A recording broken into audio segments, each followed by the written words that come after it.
The novel Siddhartha was written in 1922 by German Hesse after the First World War. This book talks about Siddhartha's story, and there can be seen many concepts that are related to spirituality, such as self-denial, the act of not taking something desirable because it is not good, and self-indulgence, allowing yourself to have or do anything enjoyable. These concepts help Siddhartha to achieve his goal during his journey throughout his decision making. At the beginning of the story, Siddhartha decided to do self-denial because he wanted to achieve the state of not suffering. That's why he decided to follow the doctrine of the Samanas.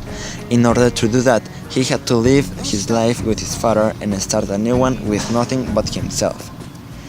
After Siddhartha joined the Samanas, he had to live with no amenities. He must fast every day. He could not have good clothing, and he must live in the forest to complete the Samanas doctrine.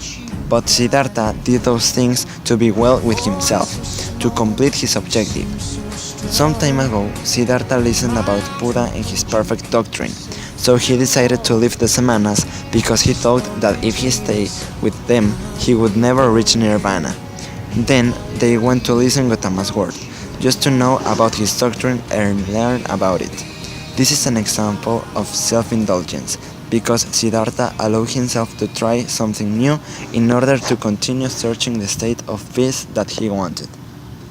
A representative scene of self-indulgence in the novel Siddhartha appears when, for a long period of time, the protagonist decides to continue playing, to be a merchant, and spending time learning the art of love and lust.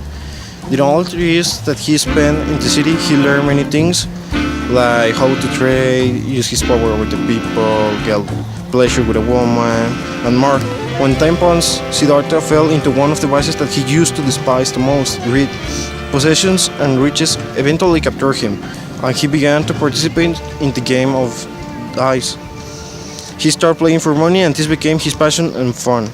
And he continued living in the world known by gambling, sex, wine, and possessions.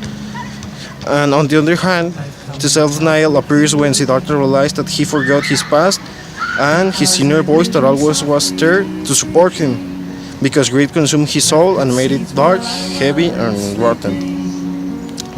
This led him into a state of depression when Siddhartha previously brought him fun and money, now disgusted him.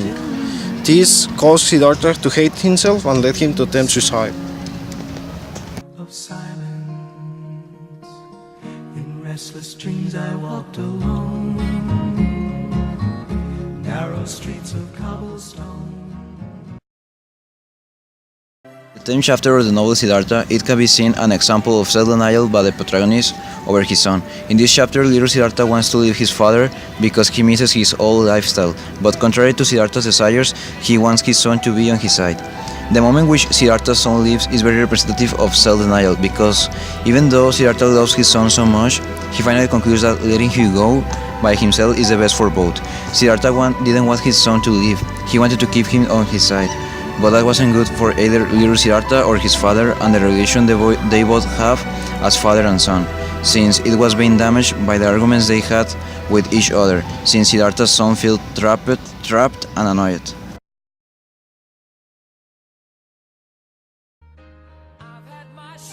Both self-denial and self-indulgence are values that affected Siddhartha's decision-making through his journey as it's been presented. Both values are really opposite one from each other. Following each of them was something important for Siddhartha, since this helped them to have the experience of life, making him wise spiritually.